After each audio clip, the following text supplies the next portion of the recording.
This episode is brought to you by Progressive Insurance. Do you ever think about switching insurance companies to see if you could save some cash? Progressive makes it easy. Just drop in some details about yourself and see if you're eligible to save money when you bundle your home and auto policies. The process only takes minutes, and it could mean hundreds more in your pocket. Visit Progressive.com after this episode to see if you could save. Progressive Casualty Insurance Company and Affiliates. Potential savings will vary. Not available in all states. Pepsi Prebiotic Cola in original and cherry vanilla. That Pepsi taste you love with no artificial sweeteners and 3 grams of prebiotic fiber. Pepsi Prebiotic Cola. Unbelievably Pepsi. Monday in America, I have pecan flavored coffee. Oh, God. Actually, it's not pecan flavored. It just is. It's roasted in Northeast Texas. We have a lot of pecan trees. And isn't it and pecan? So it does it depend on where you're from? What have we talked? OG's the guy who says salmon, too. It's got an L in it. Wheat thins. I only say salmon when I'm just completely cranked. And then the waiter's threatening to kick me out of the restaurant, but that's a different day. Why are you telling us about your pecan smoked coffee, Joe? Well, because we're about to salute the troops. Oh. So I just want to tell you what I'm drinking. What are you guys drinking? Like it's coffee flavored coffee with a tinge of pecan. Pecan. I got moonshine. Perfect. I'm with Doug. OG? Scotch. Pecan smoked moonshine. Yes. You got to power those stills somehow. Oh, Doug, have you had that? OG, have you actually had that? The pecan flavored. What about me suggests that I would have that's pecan flavored? That's anything. not a thing, Joe. Oh, it's delicious. It is so coffee delicious. or booze? Made right here in Northeast Texas. Oh God, booze. It is so good. It's so good. Okay, I said the same thing until I had it. But anyway, raise your glasses, you morons, you heathens. Because it's time to salute the people that are incredible. Love is in the air. Me and these two idiots would like to salute the troops. Two dudes that don't get a damn me. On behalf of the Men and Women Make a Podcast in Mom's Basement and all those people working their butt off at Navy Federal Credit Union, the people that work their butt off way more than we do, our troops. Thanks for all you do. Let's go stack some Benjamins together. Amen. Where's the kaboom? There was supposed to be an earth-shattering kaboom.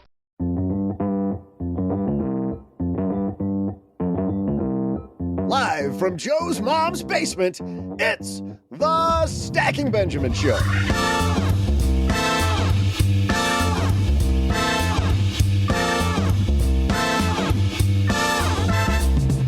I'm Joe's mom's neighbor, Doug, and think you have to be cutthroat to get ahead at work?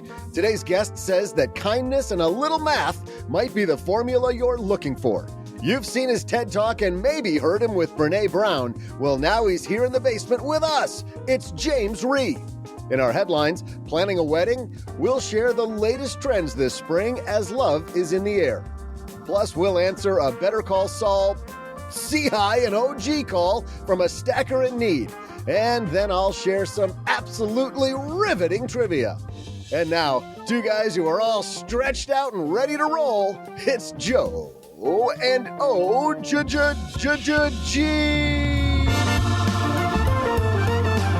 Hey there, stackers. Happy Monday. I hope you had a great weekend. Sit back, relax. You made it. You found us. Welcome to the Stacking Benjamin Show. And what a special treat I have of sitting in the basement across from these two yahoos. Duck is here. You heard him. But the other voice you're about to hear is my compadre OG. How are you, Yahoo. man? It's like that chocolate milk drink. Yahoo! Yahoo! Oh, I know it. No, that's Yoo-hoo. I can't do That's it. a way different thing. Yoo-hoo. No, that's gross. The first time that I had one of those, I'm like, oh, chocolate. And then I took one sip and I went, oh, God, no. But there's people who are all in on that like spam. Like it's a bizarre little cult on Yoo-hoo. Yoo-hoo, my mind could be changed if you want to sponsor the show. It could be changed. Probably can't be, actually. We'd have to say no to Yoo-hoo. That'd be like Robin Hood calling us, wouldn't it? Hey, can we How sponsor the much you show? got? No. I love how Be like Sorry. the live tour. we've welcomed OG Maybe. to the show and he said like 7 words and we're just talking right over the top of him. I'll get mine. Don't worry. I'll get mine. Hey, OG, how you doing? So anyway, Doug. He gets whole sections of the damn show. Yes. We should probably wrap up the open because we've got a lot of great stuff, including the amazing. When I say amazing, there's amazing, and then there is amazing James Rhee waiting upstairs with Mom. But before that, to keep this show free, we are advertiser supported. So please hang out with us through the advertisements as we take you on a little journey to listen to this. In business, there is no room for guesswork. Every shipment matters. Every deadline counts. And when you're trying to keep operations running smoothly, the last thing you need is uncertainty. That's why reliability is at the core of USPS Ground Advantage. From the moment your package is first scanned in, it moves through a secure nationwide network, aiding in a timely and accurate delivery. You get near real-time tracking so you can keep up with your shipments. And with affordable upfront pricing, there are no hidden fees or surprise surcharges to throw off your cost sheets. It all adds up to predictable deliveries you can depend on, because knowing your logistics are handled lets you focus on everything else, your customers, your team, and the future you're building. Visit USPS.com/Ground Advantage to start shipping with confidence. USPS Ground Advantage. We mean business. Dell PCs with Intel Inside are built for the moments you plan and the ones you don't.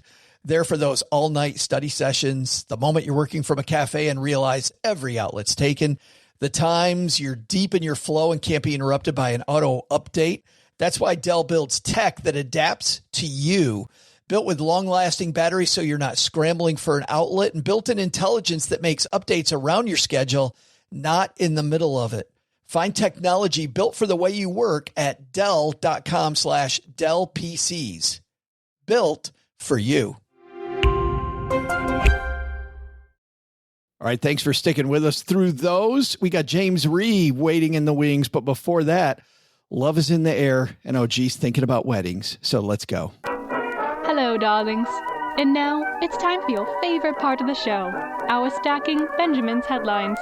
Our headline today comes to us from CNN. It's written by Samantha DeLuya. It's that time of year, guys. Love is in the air.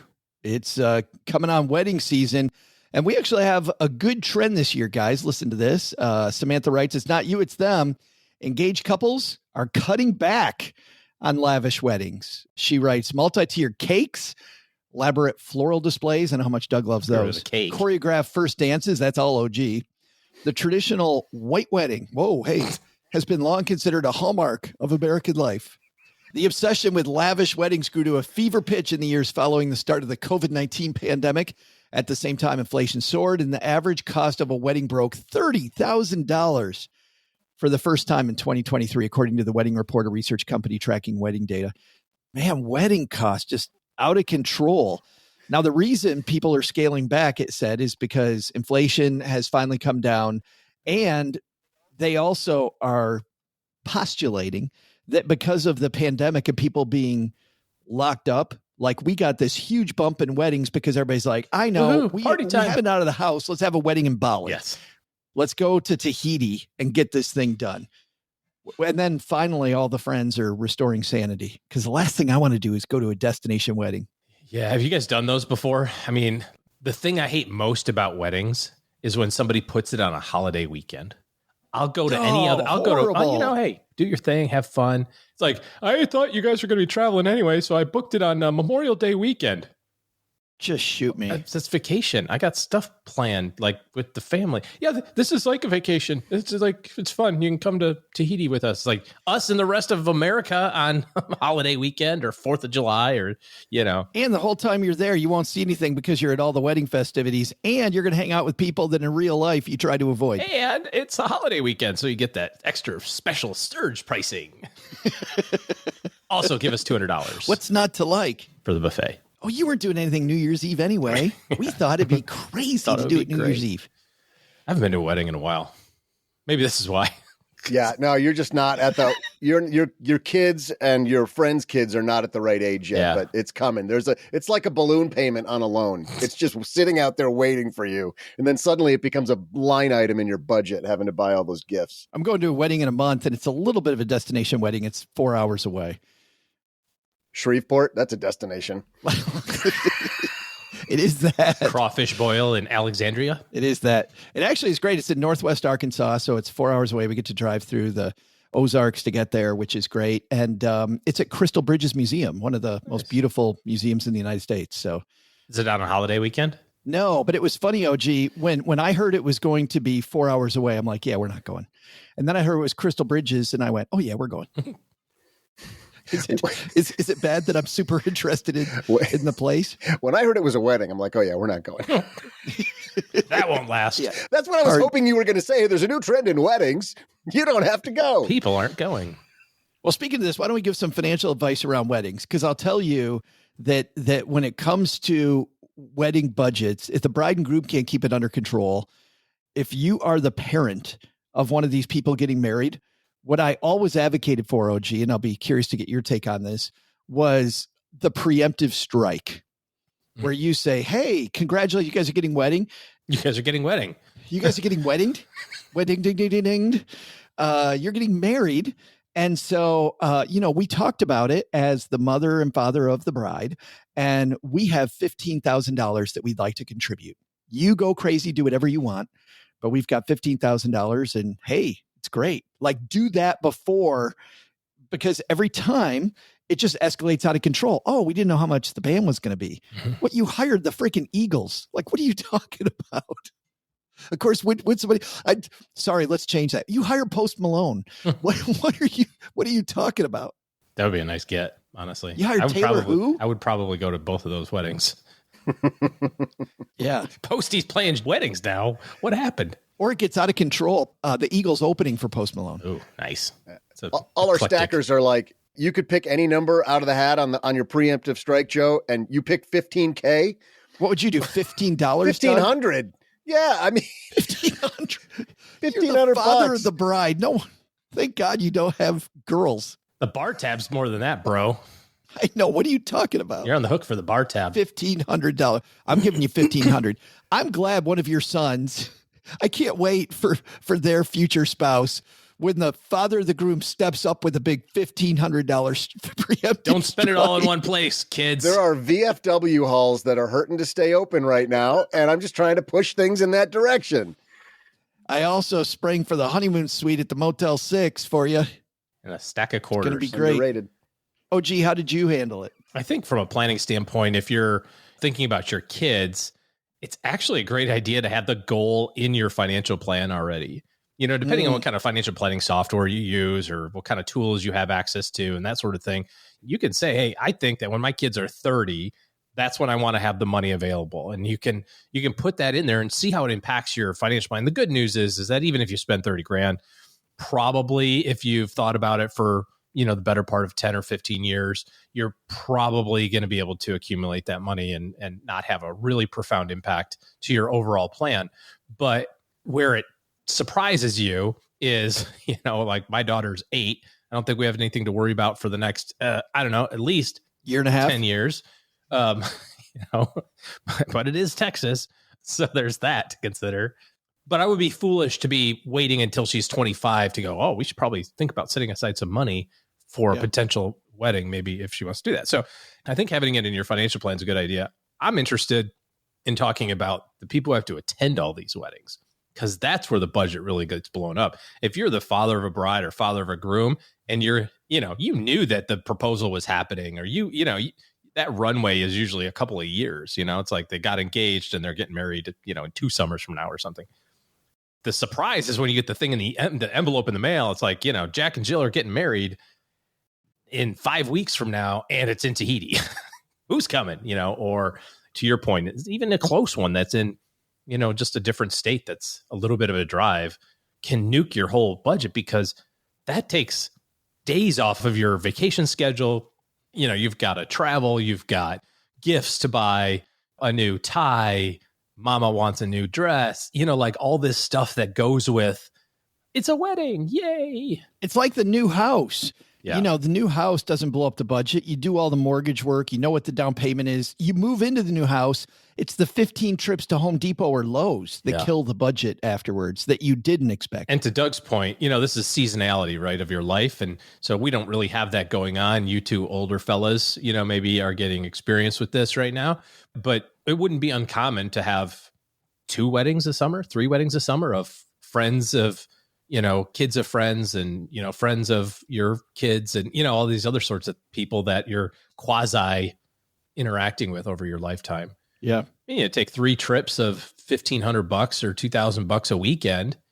I mean, geez, it's like 2 paychecks. That's ridiculous. It definitely needs to be a line item in the budget because it was these things. Even when my kids were younger, though, OG, to your point, it was the birthday parties, which weren't expensive. It was just out of the blue. Oh, it's Saturday. Just there's 20 of them. Yeah, Nick and Autumn are headed to this, and they both got to bring a gift to the thing. The gift is, you know, $25 each. So now I've got $50 just that I didn't plan on, and I'm doing it over and over and over for all the kids in their class every weekend for the entire school year. Yeah, basically. Yeah, I think it's a great idea in your budget to have this slop, this area, which is unexpected surprise. Especially if that's the time of the life that you are, right? If you're a young person and all your friends are getting married, if you're middle aged and all of your friends' kids are getting married. To pretend that this isn't happening, you know, this is where the rounding error becomes pretty evident. And by the way, this quote traditional idea that the family of the bride is the one that covers the wedding. Like, can we all agree that if weddings on average, not high, but on average were $30,000, that was the average wedding, that the family of the groom going, no, that's not, you know, it's tradition that you pick up that and I just get to high five myself and go to the thing. You got to take care of the keg, but yeah. Yeah, that's right. Yeah. That's right. No, actually, that was even, you know, back in the 90s and probably long before that. I thought the groom's family picked up the alcohol usually. And the hall and the booze. That's the... Oh, and the hall? Okay. I think at $30,000, they're still off. Yeah, actually, yeah, that's what my parents did. Yeah. I think this idea of traditional wedding stuff is out the window. With these prices. I think the 2 families got to get together and go, okay, how are we going to make this let's not throw somebody under the bus. How are we going to prevent these kids from making this mistake? I mean, pay for this wedding. Well, Doug, that's also a great point. You know, we all know these people, right? They say Bridezilla, but I've seen Groomzilla before too, which is, no, I need to add this, or I need to add this, or, you know, mother of the bride, mother of the groom. It's like, it's escalating more than the Cold War did to make this the most epic party ever. And then everybody leaves with debt and a bunch of regret. Like, we've got to realize this is one day and you've got the rest of your life ahead of you. It's so frustrating to see people start off on just completely the wrong foot after what's supposed to be a beautiful night. Just think a little bit about this party and how it goes. Here's one of our favorite comedians, Jim Gaffigan, who has a word to say about weddings. Jim, you have a 9-year-old daughter. Don't you want to be at her wedding? Not really, no. Wait, is there going to be ice cream at her wedding? Because if you promise, I still don't want to go. How would attending a wedding, why would that be an incentive? It's like, don't you die! In 18 years, there's an awkward party you have to pay for. And we need you to write a check. Now, I understand weddings are an important event where we spend a lot of money so that the bride can pretend to be a princess and marry her prince and live happily ever after because magic exists. And we're a bunch of weirdos. Weddings are kind of weird. I mean, what's the logic? It's like, well, we love each other. Why don't we pretend we have a kingdom? We'll invite your parents' friends and my parents' friends, and we'll have a banquet. And the 2 kingdoms shall come together as one. And we can start our married life with a total fantasy before we go on a completely unjustified vacation. It's strange, right? I mean, weddings started off as these crude medieval ceremonies where women, daughters, were exchanged as property. Yet over the course of centuries, they got worse. That's why people cry at weddings. I can't believe we're still wasting money on this. I can't believe we're wasting money. So good. Wedding season. Don't let that get beyond you, stackers. It's an expensive time, but it can be a great time or it can be a horrible time. Coming up next, James Rhee was a high school teacher. He was a Harvard Law School graduate. He was a private equity investor. And then when a clothing company was failing, he decided, you know what? He put his hat in the ring and become the CEO of this company that was maybe going to shut down in the next few weeks, serving a population that had nothing to do with men like him. I'll let him tell the story. He is a guy who's given a wonderful TED Talk on this topic about a red helicopter. And today he's going to tell us what a little kindness and some math has to do with career success and just life success. It's a wonderful guy. James Rhee coming up next. But first, Doug, you've got some particularly brilliant trivia. I think so. It's riveting, even. Hey there, stackers. I'm Joe's mom's neighbor, Doug, and you've got what I need. You know what I need? I need to know which celebrity's birthday it is, and today is none other than the guy who's been told that he'll just be friends. Something that would be way better than what I've been told at the Sizzler happy hour meet and greets. Friends would be an upgrade, but it's the Biz Markie's birthday. Sadly... Oh. Huh? I said, oh. Oh, yeah. Okay.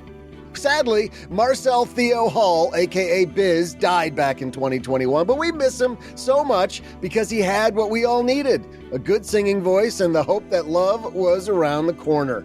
It's another celebrity's birthday today, too. Ponce de Leon, slightly older than Biz, Ponce, as I'm sure he was called by his crew, even made it all the way over to Texarkana's Spring Lake Park. True story. Ponce de Leon was searching for something, and if he sang to all of these locations he visited, from St. Augustine, Florida, all the way to Texas, you've got what I need. Well, what, according to popular legend, was de Leon hoping any of these locations had? I'll be back right after I go apply some facial cream. These trivia questions give me wrinkles.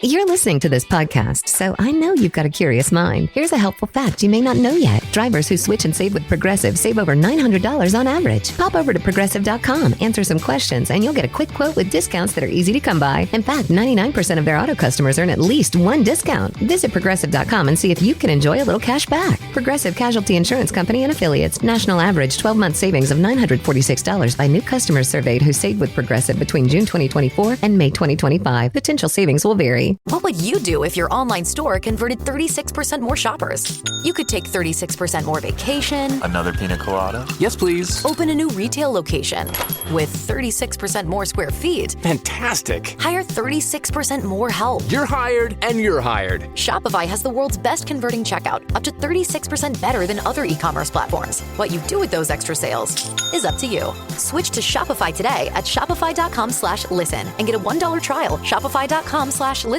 Did you know Fast Growing Trees is America's largest and most trusted online nursery with thousands of trees and plants and over 2 million happy customers? Whether you're planting fruit trees, adding privacy, brightening things up with flowers, or bringing in houseplants, Fast Growing Trees has it all. Even better, they can help you find options that are right for your climate, your space, and lifestyle. Click Order Grow. Every plant arrives healthy with the Alive and Thrive guarantee straight to your door. So if you're ready to get planting, this is the moment. Right now, they have great deals on spring planting essentials, up to half off on select plants. And listeners to our show get 20% off their first purchase when using the code WWO at checkout. That's an additional 20% off. Better plants and better growing at fastgrowingtrees.com using the code WWO at checkout. Fastgrowingtrees.com, code WWO. Now's the perfect time to plant. Let's grow together. Use WWO to save today. Offer is valid for a limited time. Terms and conditions apply. Go to growingfasttrees.com for details.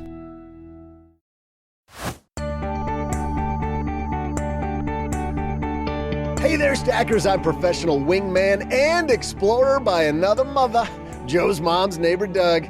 True story, Ponce de Leon's first trip to the USA was with Columbus's second expedition in 1493. He later was the first Westerner to Puerto Rico and then made his way to Florida, probably hoping to ride Space Mountain while he was there.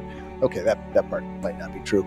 Also not true was what he was supposedly looking for in Florida, or here in Texas for that matter. He sang to Florida, You've got what I need. The Florida legend has it that he was hoping they had the fountain of youth. And now, here's a fountain of inspiration for your Monday, James Reed.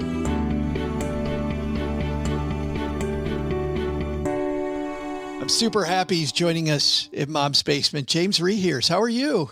Hey, I like Mom's Basement. Thanks for having me. Well, I feel like it's Wayne's World and you're about to serenade us because for people not watching the video of this, you brought your guitar with you. Yeah, it's like I'm sitting in my little home office and I usually have a musical instrument always sitting next to me. I tend to play it constantly when I'm thinking, or my brain sort of works that way, sort of works like music. Can I ask you about that? Because I didn't intend to start there, but it's interesting. You know, you hear one of our guests come on and they say something that is unique and different, and you think, okay, that's James Ree's spin on life. But then I hear 4 or 5 people say something similar. Maybe it's not a guitar, maybe it's something different.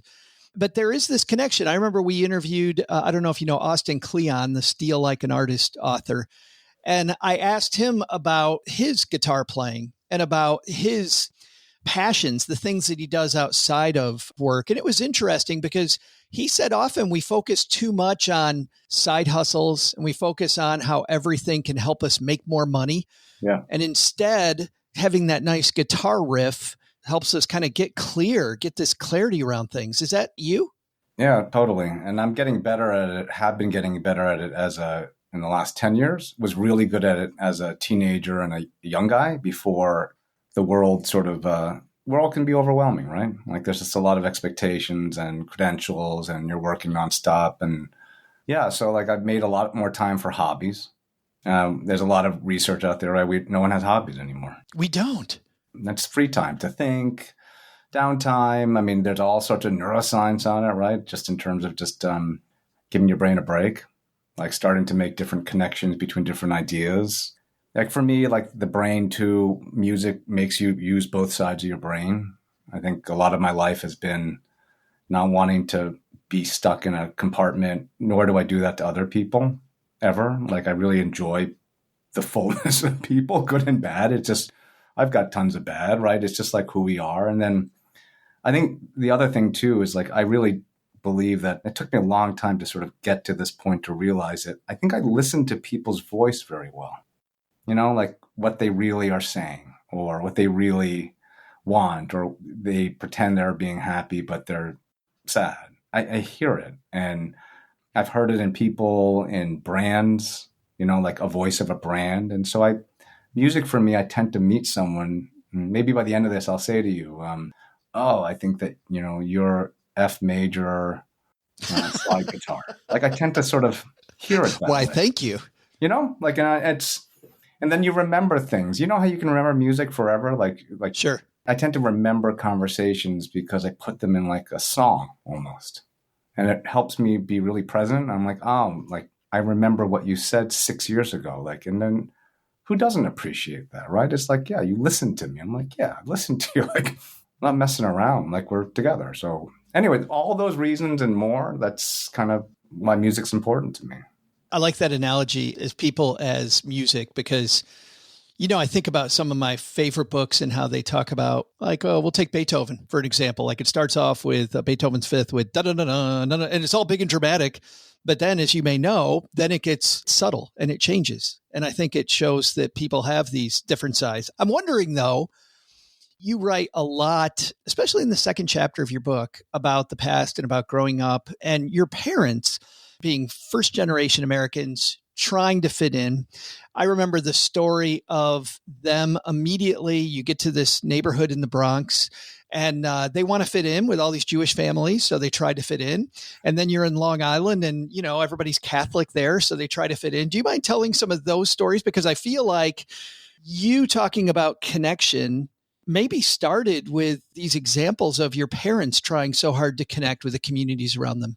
Yeah, you have 2 young Korean people in their mid-20s, one of the first Koreans allowed to immigrate here because after the law changed, both caregivers, away from their family, completely alone, $400 in their pocket.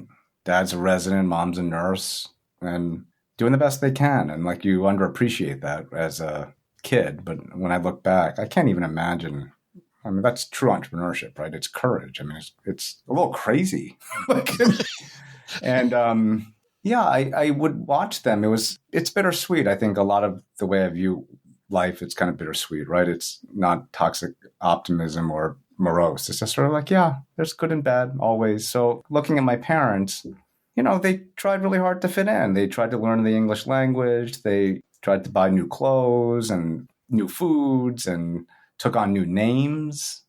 Some of the names they picked were not like, I wrote in music terms, slightly offbeat. Like they were just, I'm like, really? Mom, Phyllis? That was the word name? Really? And she's like, what? Like Phyllis George, Phyllis Diller. I'm like, okay, it's not a common name, but okay. And, I think when you're little and you're watching your parents and they were always very strong outwardly because they wanted to create confidence in their children that we were okay, right? But as I look back now, a parent now, yeah, I saw moments when they weren't so okay, right? They weren't so strong and in private moments and just trying to fit in. It's a little bit sad too, right? That they thought that it wouldn't be good for them or particularly me to keep more of their traditions. And, assimilation's awesome, but my friendship base is not homogenous. Like I really like the idiosyncrasies in everybody. And when everyone's the same and it's boring, and so I wish they had sort of exposed me more to some of their upbringing and some of their traditions. And I'm doing a better job now as a grown up, just sort of exploring those. And I still found it heartwarming, James. I mean, they moved to a Jewish neighborhood. Everybody has menorahs. So they go buy a menorah and put it in their window. And what was nice was how it seemed like some of your neighbors had like the heart of teachers, right? Where they go, do you know that this has religious meaning? Not putting them down, just saying this has religious. And your mom, no, I had no idea. And she's exploring the fact that they are different. And then when you move into the Catholic community, deciding we're going to be Catholic too, then she's exploring what Catholicism is. I really get this feeling from your upbringing, like there was this, let's go explore other people and how other people are maybe this difference, celebrating this difference is a great thing. Totally. And we were surrounded by so many, the book I write that my parents always used to say, it's just the five of us. And it was true. But when I look back, there were so many families who helped out the Ree family. They really did. There was so much generosity and you overlook it. You can overlook it. People were generous. They were teachers. And there was a tone to a lot of my parents' friends and my neighbors. And they wanted us, and particularly my parents, to make it, and it was, I think it's changed a bit in this country where people unfortunately seem very angry and quick to judge, but, and we had a little bit of that. We always did. It wasn't like a heaven in 1970s either, but people really wanted us to fit in and do well. And I'm very grateful for it. The heart of this story, though, and your family obviously weighs large into it. Your past weighs large. There's so many things that weigh on this story. But the heart of the story is you leave your work in venture capitalism to actually go run a company. Do you mind telling us about what type of company this was that you're running? Because it's not the first thing that you would think of, a guy born of Korean immigrants. That's not the type of company, James, I would have expected you to run. Yeah, and it's a great segue from what we talked about with my parents, right? So most of my life, they really wanted me to be, 100% eighth generation red-blooded American, right? And, I resisted that a lot, as you know from the book. Right. But yeah, I love Bruce and I love Bon Jovi. And I grew up just, I was always the only non-white kid in my high schools. And I'm an equal opportunity liker. I have tons of friends. And I wasn't around a lot of Black folks growing up. That's the way our neighborhood worked. And so I lived the life up until my 40s. I sort of did the job for my parents in some ways. I went to the schools that they wanted me to go to. I'm in the fancy tall buildings in Boston and he's made it. And so, at 42, I made a pretty abrupt move for many reasons, which we can get into. My dad's dying. I'm thinking about what we just talked about, right? I just said, I'm really proud of my parents. I'm really, and you wanted me to fit in so bad. And there are a lot of things about you that the best parts of you that are also from Korea. It's both. And I had that, right? Like I have Korean genetics and I was raised in a Korean household. So there were parts of that me that were buried a bit. I think that's fair to say. And so this company, Ashley Stewart, which was one of the largest businesses employing and serving Black women and size 12 and up Black women, on the surface of it, yeah, it's not a great, what? Like, what are you talking about? Like, Korean American private equity guy who dresses like crap, has no fashion sense, has never run a company before, all of a sudden is now the CEO of this company. But to me, it made a lot of sense in the sense that, I saw in these women the same sort of, particularly the women, the same sort of quiet leadership and how they nurtured their kids that my mom did from me. And I think that this place was a really good place for these women. A lot of times these women it's not easy for them sometimes. It wasn't easy for my mom. And so when I looked into what the business really was, I was like, oh, this is a place where this woman's like perspective changes. Like she's really confident and she feels safe and she feels like someone recognizes her. And I was like, I know that woman. I grew up with one. And so, yeah, I did it. I mean, I didn't think it was going to be for basically my entire 40s. And I had no idea what was to come, but I knew I wanted to do it for 6 months to try to make sure the company didn't go away. And then no one came to help, really. So 6 months became 7 years. And yeah, it wasn't easy. And when I look back, I'm really happy. Like it was a lot of joy from that experience. I made a lot of really good friends, and they both helped bury my parents during this time. And I think I understand myself a lot better. Which is wild because all these great experiences stem from something. Like I feel like you made this conscious choice. You could have either been, this company has nothing to do with me. It's so different than me. And yet you have this wonderful passage early in your book about the other. And you actually spend a lot of time talking about the other, right? And I feel like you're connecting yourself as somebody who is the other to these Black women who haven't had clothing made for them, who are also the other. Like it felt to me, James, like you had made the choice to find the commonality versus the fact that you know zero about fashion. And yeah, I'm not Black, I'm not female, I'm not, I look back in my life, I think that's one of my defining personality traits. I don't know, when I look back in junior high school and elementary school, and I had a lot of friends.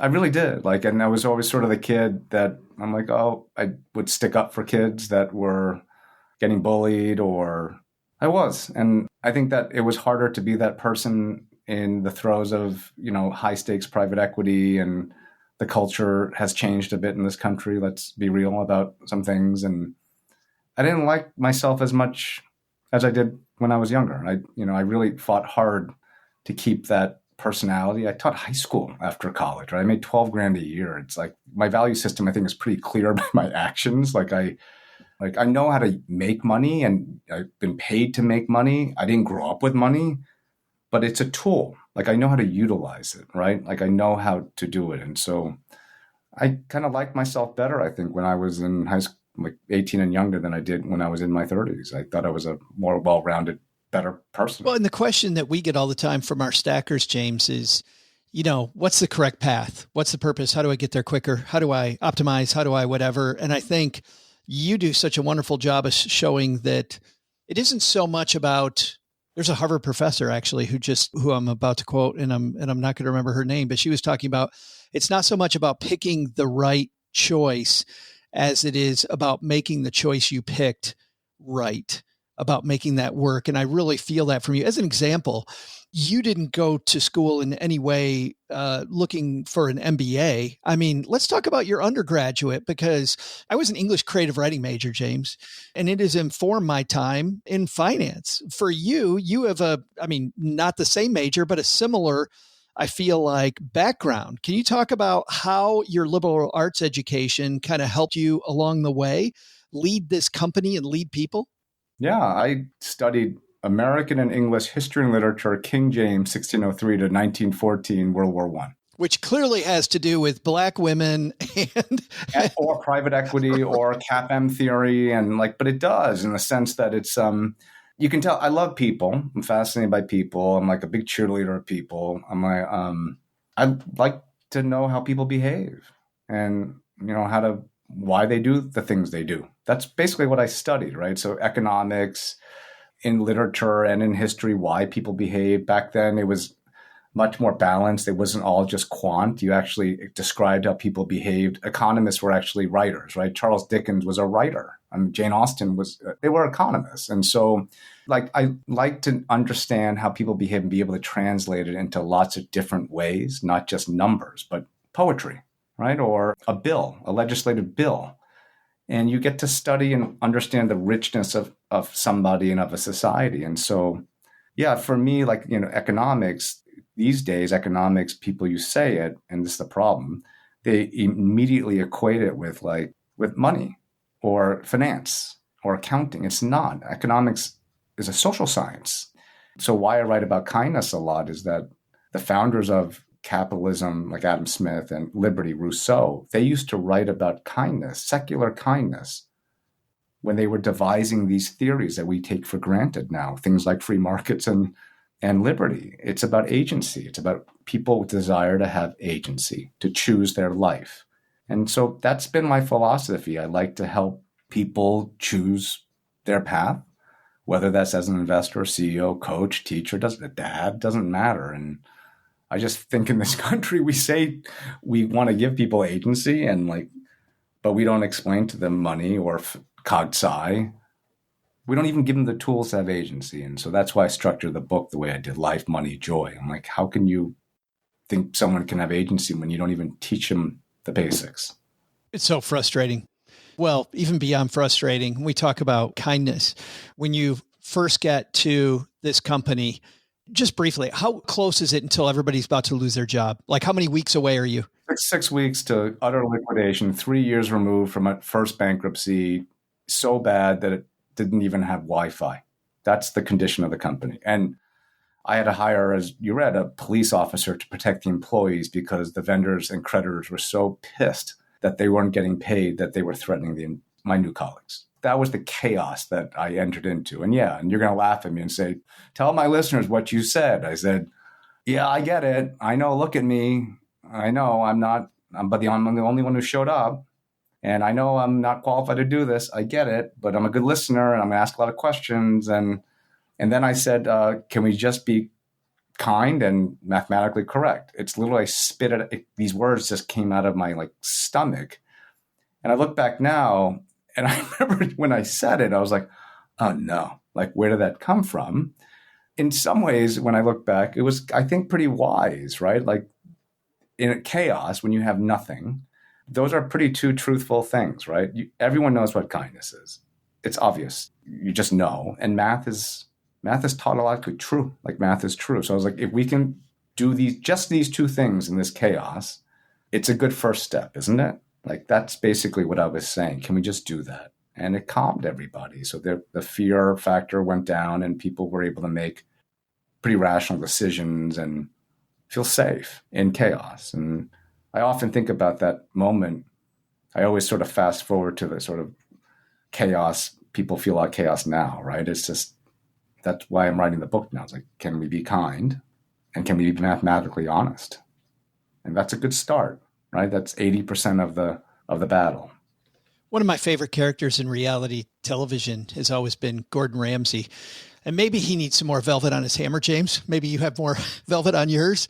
But I love the fact that he, during all these shows, he wanted the restaurant to succeed, right? It's clear he wants the restaurant to succeed. He's going to go over the mathematics of, no, if you don't cook this stuff better, people aren't going to come. If you don't use real ingredients, people are going to, he's very blunt with them. But by the end, they're all crying together because they realize that, I don't know, sometimes being brutally honest with people is the way to get to that kindness. Yeah. And we were, just right before we went on, we just chit-chatting a little bit about this. I'm very direct. I just call things out. I think that is kind. In my career, in my life, the worst things have been people that they say one thing to your face and they don't hate it. They behave different. I hate it. Or it's people who ostensibly care about you and they don't take the initiative. They're not willing to be uncomfortable a little bit to tell you that, hey, James, consider not doing that habit or you're doing something wrong. It's like the Jewish women with the menorah with my parents, right? Just teach and say, and to have some faith that I'm going to receive the feedback if they care about me, like, well, I'm like, thank you for telling me that. I think kindness, if you really care about somebody, you do take the time, you make the investment, you're willing to stomach short-term discomfort because you actually care about your long-term relationship with this person. It's an investment. You don't make that investment if you don't care about this person. And so I've always, whenever I learned and started about managing money and things, I was like, I feel like I treat people like an investment in that way, relationships. So why don't we use that terminology, that math, and thus kindness in math?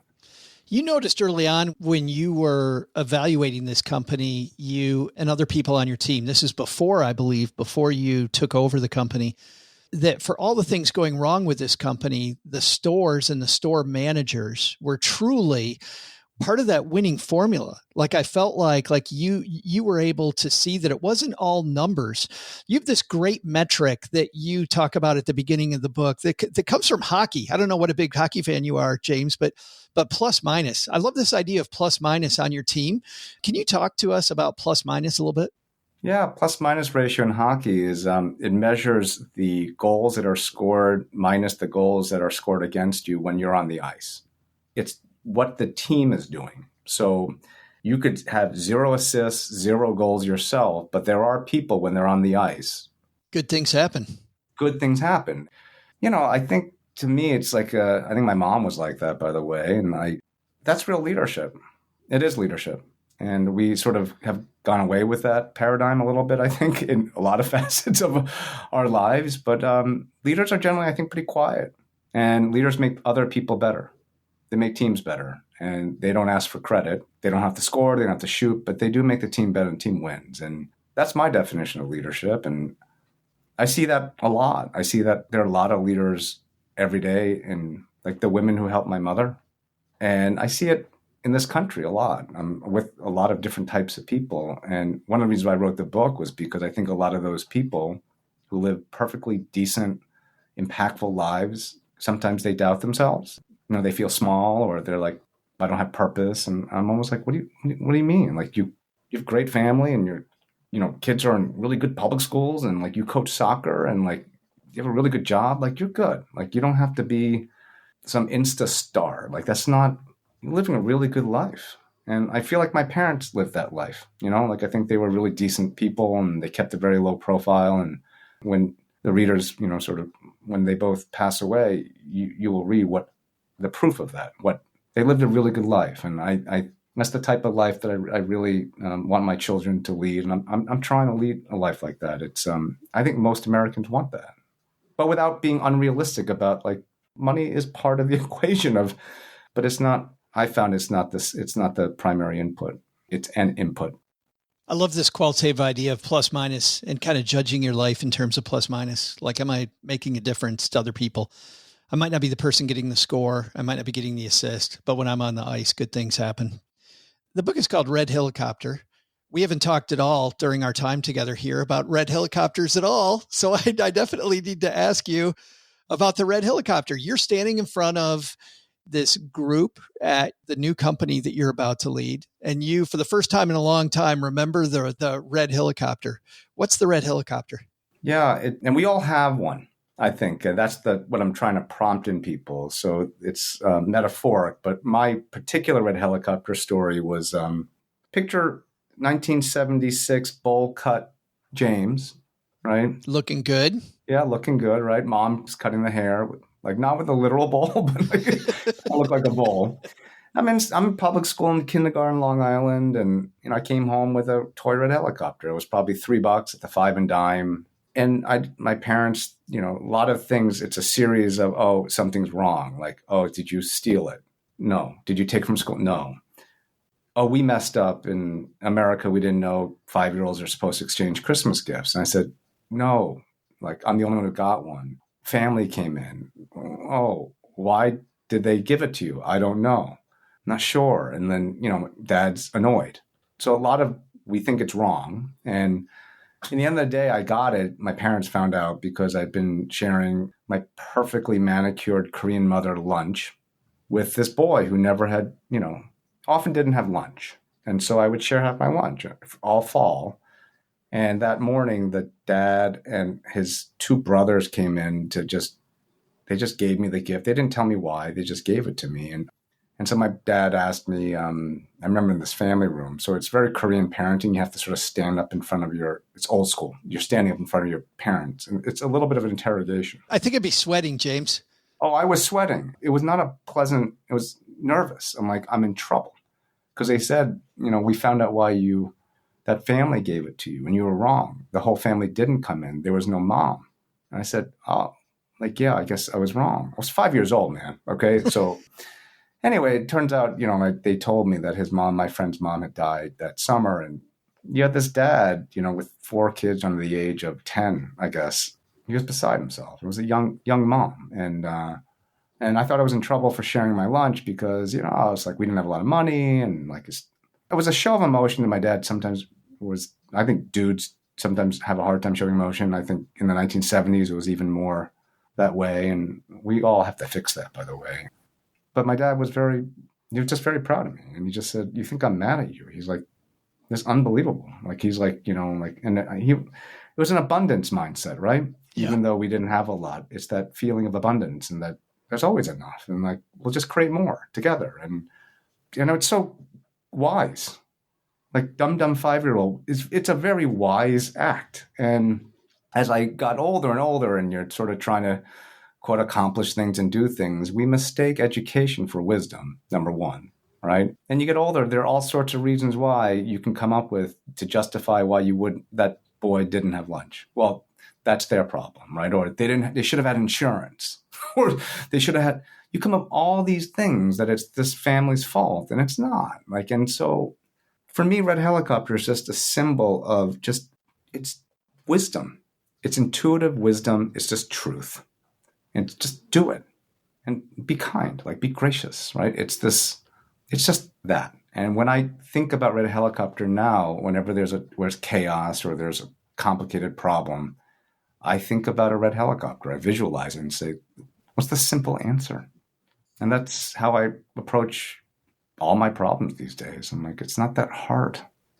Like, get out of your own way. Like, just don't create problems.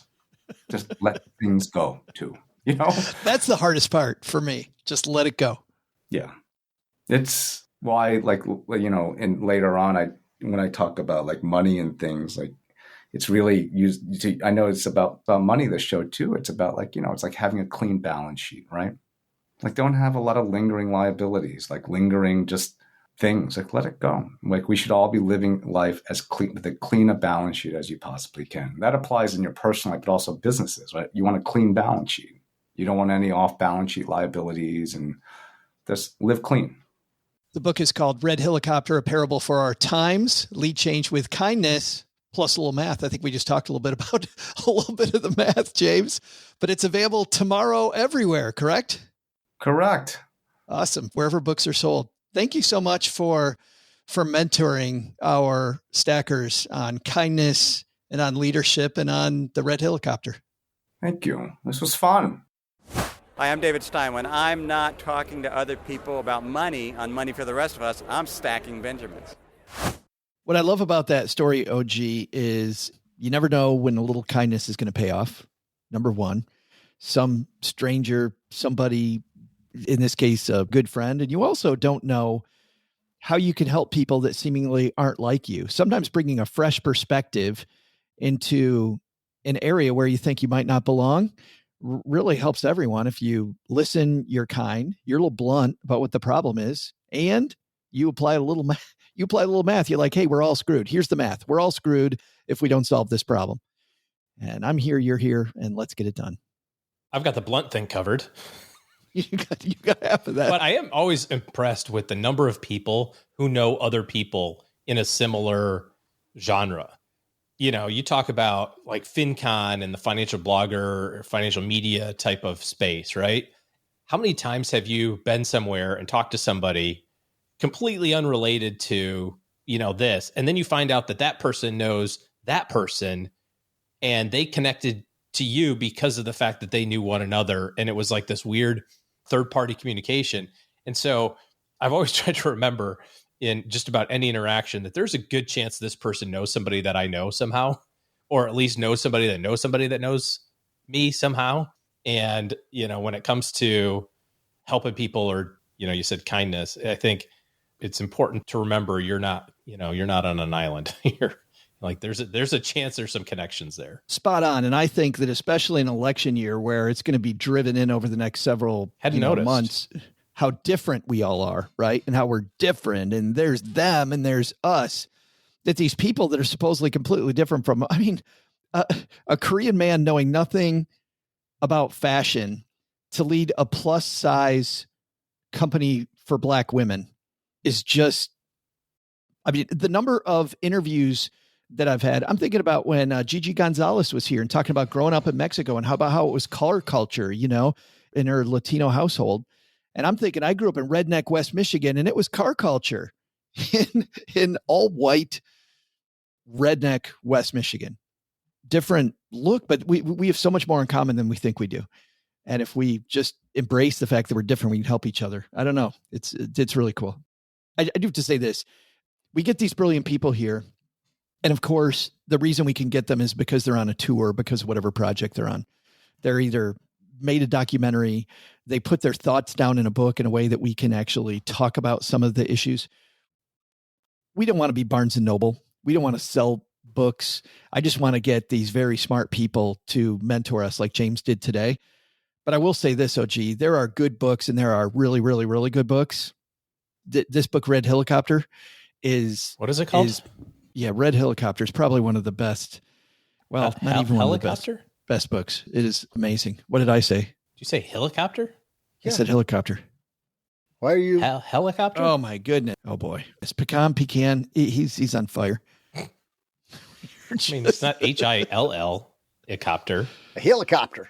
Hey, guess what? I see it. It's the bat signal, guys. Somebody said I better call Saul, C-High, and OG. We are going to swoop in and we're going to help out a stacker in need. If you're somebody that has a financial question, a financial problem, well, you know what? We're here for you. stackingbenjamins.com/voicemail gets you to our helpline. And who thought they better call Saul? Well, none other than Monal. Hi, Joe and OG. This is Monal from Chicago. I saw a video on Instagram recently where a guy talked about recasting your mortgage. I am planning on making a payment towards the principal of my mortgage. I'm thinking that this might be a good idea. I like the idea of lowering my monthly payments, but I don't really know what the difference is between that and just making a payment towards the principal in the long run. I am hoping to pay off my mortgage in about 10 years, and so I'm trying to debate about whether I make a payment towards the principal or if I call the mortgage company and try to recast it. Any thoughts you have on this would be really helpful. Thanks. This is a great question, Monal. A couple of things. Recasting your mortgage, for people that don't know what that is changing the terms of your mortgage without refinancing.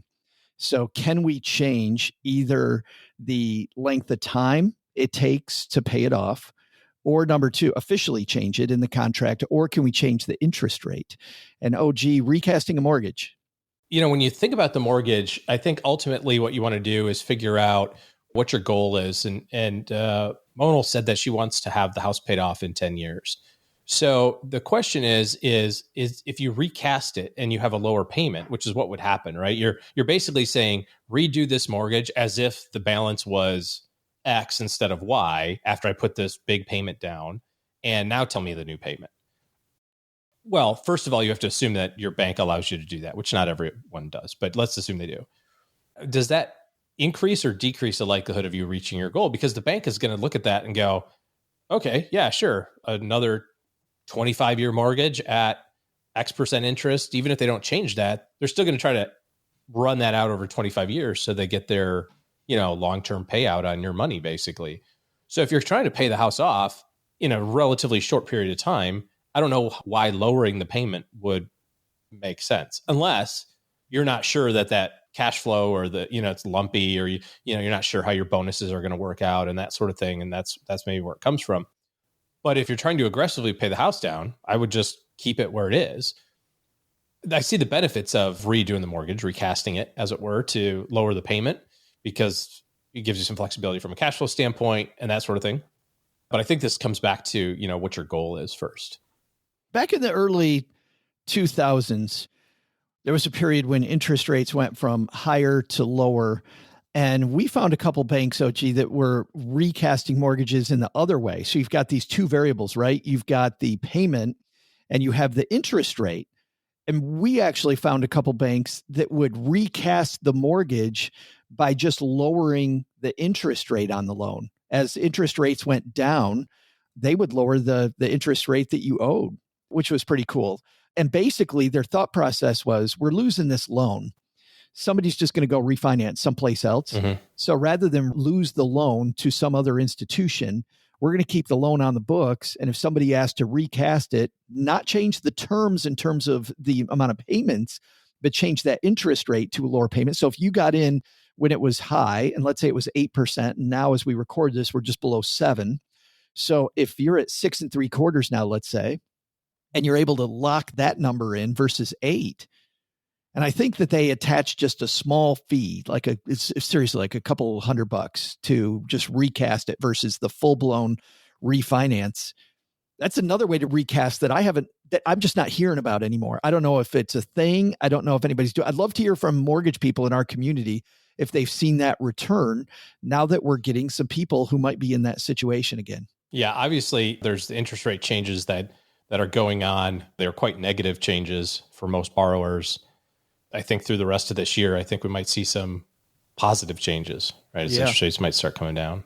I haven't seen any evidence, though, that recasting the rate, I haven't seen anybody doing that. I'd love to hear from them. I can't imagine that they would do that to a lower rate. Oh, no. I'm saying those people that got in high, those people that got in at a high, at over 8% when it spiked up there. Mm-hmm. And they just said, you know, there's in the real estate world, there is marry the property, date the rate, because the rate you can, if it's at a high interest rate, you can get in on a property when a lot of people aren't in because interest rates are high. So you might get a better deal. And then later when the rate goes down, you just refinance. Or in this case, I'm wondering if Monal could recast that way if she's at a higher rate. That's the question, is we don't know what rate she's at. But I'm with you, OG. Behaviorally, why would I extend the term? If your goal is to pay it off, and I don't even know that she would be extending the term in so much as it would be more like lowering the payment, taking away the tension of paying it off faster. You know what I mean? It's like if you make this big lump sum and then you pull forward that table and now you're on payment, you were on payment 15 and now you're on payment 77 on that table. It's like, why would you want to like let off the gas and go back to payment 18? Because that's what the bank will do. They'll say, oh, your payment was $2,000 a month and now we can change it to $1,200. Yeah, the only reason to do that, I would think, is if you were really squeezed and you barely got into a house. You know, Len Penzo, our Friday contributor, talks about one of the houses he bought when he was first out of college. He took every cent he had and bought more house than he could afford. And then as he got pay raises, he was able to afford that house. Recasting for that reason, maybe to make it easier to handle, is great. You know, a strategy that I've liked in the past is take a 30-year loan, make payments on the 15, make them automatic. So you don't have to send in extra every month, because you never will. Just have it auto pay 15-year loan. But man, if somebody in the house gets disabled or you lose your job or whatever, now you've only got the 30-year payment. But behaviorally, when people give themselves that flexibility, I think this is a little bit of know yourself, because some people give themselves that flexibility and before you know it, you've extended your loan by 15 more years and you're not sending in the extra anymore. It can be super frustrating. I'm totally with you. I think recasting it to pay it off sooner, unless it's lowering the interest rate, which she didn't mention what rate she has. Did she? No. Monal, I hope that was helpful. I know that we had a discussion recently in our Facebook group, The Basement, about this same thing. So I hope all those people tuning in too, I'm going to circle back and tell them that we're talking about this on the show today. So thanks for the question and for being brave and for asking the question. A lot of people apparently asking this right now. We're going to send you out some Stacking Benjamin swag, and Brad over at Flying Pork Apparel working on some new swag for us, which is pretty awesome. StackingBenjamins.com/shirts. You can take a look at all the cool Stacking Benjamins wearables. By the way, if you're not here just about recasting your mortgage, about paying your mortgage off early, it's part of a bigger financial plan and it's not working the way that you hoped that it would. OG and his team are taking clients. So head to StackingBenjamins.com/OG That's the link to his team's calendar. It's the first step in seeing how they can interface with you to make better money decisions in the future and have a brighter 2024 and beyond. stackingbenjamins.com/OG. Doug, we're going to meander out to the back porch. Maybe, I think every segment of the show is my favorite, but this today seems like my favorite because I think you said some people have said some nice things about us. They have. Here's a great one that caught my eye. Starts with, I can't listen to this show in public.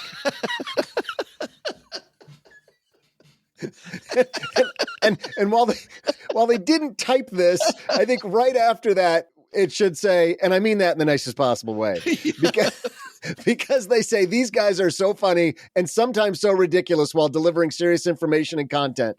It's my favorite podcast by far. I never miss it. That's from, I love trying to pronounce these names. C. Ivansky, maybe, Ivanisky.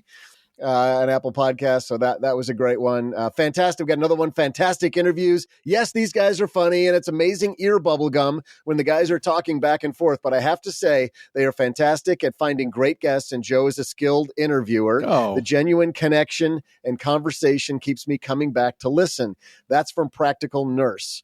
I want a review from Impractical Nurse.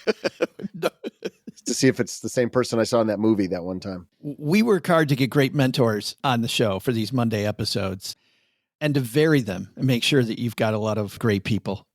And personally, Nurse, I think I'm enjoying the comedian ride-alongs that we do every several weeks, and I really like the community episodes. So thanks for all that. That's great. I especially enjoy singing Cross from OG. I bet. Best part. Are you going to give me like 11 seconds to review any more shows today? Or that's a great idea. As long as Hold they're on. the right, if I just do it right, as you guys said last time. Hold on. Let me get the timer out. Doug's reviews. I love that I get to do Cabrini and give myself 18 minutes. Yeah. And I do like the dramatic tension of my favorite thing about playing the trailer. I have two favorite things. I like the dramatic tension because they do that movie podcast and I listen to a bunch of good movie podcasts. They always play the trailer and I love it. But even better than that is watching Doug have a complete mental breakdown as I play the trailer. But we're not going to do that today. We're going to give you a minute. Ready? Doug, you ready? Yep. I'm ready. Here we go. Go. All right. The Gentleman, which is a series. It's a Guy Ritchie series on Netflix. That's, I think. Gee, you'd really like this one. You would. Yeah. It's based off a movie. He did a movie called The Gentleman in like 18 or 19. And now this is a series. It's really similar. But if you like that sort of British mob, quick editing, dark humor, The Gentleman's awesome. Thumbs up. We watched episode number 1 of this, Doug. Cheryl and I watched episode 1, and then I asked her the next day, I'm like, that was so good. You want to watch episode 2? She goes, it's too intense. Because episode 1 is so intense.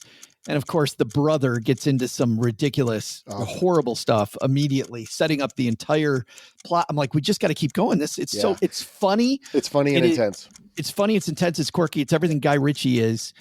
What are some of the other movies that Guy Ritchie's done?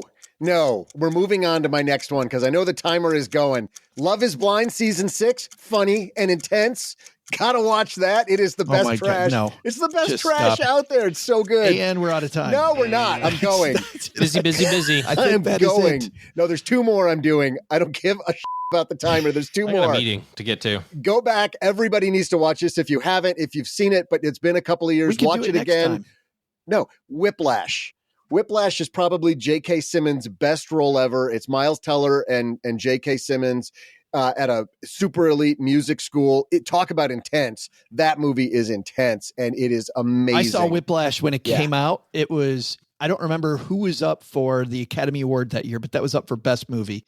And that could have been a best movie. It should have been, frankly, compared to what won. That was 2014, so it's 10 years old now. I think J.K. Simmons did win. He actually won 42 awards for his role in that film. That's how good he is in that. He's such a jerk. Oh, he's the best jerk ever. And some amazing one-lines he screams out there. OG, you'd love that. Do you know what's funny is I don't love Miles Teller, but Miles Teller's great in that. He's great in the one we talked about with The Godfather, the making of the Godfather movie. He's really good in that as well. No, What's he's the movie great. called? And- The Offer. That's a great series. He actually does like 60% of his own drumming in that movie. When they cast him, they didn't know that he started drumming when he was 15 years old. So Teller did. Yeah, Teller did. So a whole bunch of what you see is actually him playing the drums in that movie. Some of the super complex stuff, they actually kind of brought in a double and you just see that person's What made you hands. go back and watch this? We just needed something to come up with. We were on vacation and people I was with hadn't seen it yet. And I forgot how amazing, like I knew it was good and I've recommended it to people and never once have anybody come back and said, yeah, it was okay. Everybody comes back and says, that's an incredible movie. You're on the edge of your seat the whole time, which makes it feel short, but I also think it isn't a long movie. I think it might be 90 minutes. Correct. Yeah, it is a shorter movie, but man, you pay for it because it just draws you in and it wears you down. It's awesome. And not in a bad way. It's not going to make you feel like crap. It's just exciting. The same team that did La La Land, by the way. Oh, is it really? I didn't know that. And then my last one, thumb sideways at most. Thumb sideways slightly down. This is going to piss you off, Joe. Why are we still going? The Holdovers. Shut the... Uh-huh. Okay, we're done. Oh my God, you're an idiot. You're a bigger moron than I thought you were. My favorite movie of last year. I don't know. It was Paul Giamatti. Oh, he's okay. Okay. Paul Giamatti, and I know that's one of OG's favorites, Paul Giamatti. That dude's amazing. We gotta go. No, but Giamatti is probably the best actor we've got right now. He is incredible. Like, and it's an American actor. That dude's amazing. But he's it. That's it. That's the whole movie. Best movie of last year. No, bar none. Nope. And because all it was, they just concatenated Dead Poets Society and Scent of a Woman. That's the plot of the movie. They just put those two together and said, hey, Paul, go. This is what it looks like when somebody's just way wrong. Way, way, way wrong. You could say that about every movie. Oh, Star Wars is just the hero's journey. Creativity is derivative. We've seen this before. Like if you want to put some stake on it, all right, do kids. something. Yeah. Let's go fight in another room. Doug, what's on our to-do list today? That's a horrible way to end. Thanks. Good job, Doug. Thanks, Doug. Hey, so what's stacked up on our to-do list for today? First, take some advice from James Rhee. Lead with kindness and seek to understand the people around you. Be blunt, but collaborative, and maybe you can move mountains, or clothing in this case, where others before you could not. Second, take some advice from our headline, planning a wedding. Remember, this is a one-day party, and while that should be a day to remember, you don't want to start off in debt up to your eyeballs while Uncle Harry helps himself to all the horse dovers and all the scotch he can drink. But the big lesson? Imagine if Ponce de Leon would have found the Fountain of Youth. Someone by now would have found a way to build a theme park around it and charge us all $46 admission. Unless we bought the priority parking for another $10. We could drink from a extra 20 years of life well if we paid another $15. And while one sip is $46, the second sip is a discounted $25, probably available in 4 easy payments. You know, but I'm not being cynical or anything. Thanks to James Rhee for joining us today. Check out his book, Red Helicopter, A Parable for Our Times, Lead Change with Kindness, plus a little math, wherever books are sold. We'll also include links in our show notes at stackingbenjamins.com. This show is the property of SB Podcasts, LLC, copyright 2024, and is created by Joe Salsihai. Our producer is Karen Repine. Karen and Joe get help from a few of our neighborhood friends. You'll find out about our awesome team at stackingbenjamins.com, along with the show notes and how you can find us on YouTube and all the usual social media spots. Come say hello. Oh yeah, and before I go, not only should you not take advice from these nerds, don't take advice from people you don't know. This show is for entertainment purposes only. Before making any financial decisions, speak with a real financial advisor. I'm Joe's mom's neighbor Doug, and we'll see you next time back here at the Stacking Benjamin Show.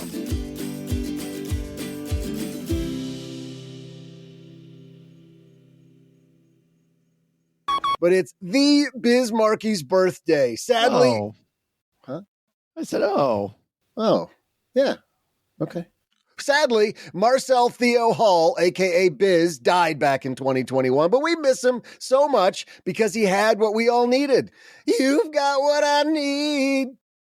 I think I nailed that. You've got what I mean, that was perfect. I got to do that in karaoke. I just wanted to be horrible, and you did it.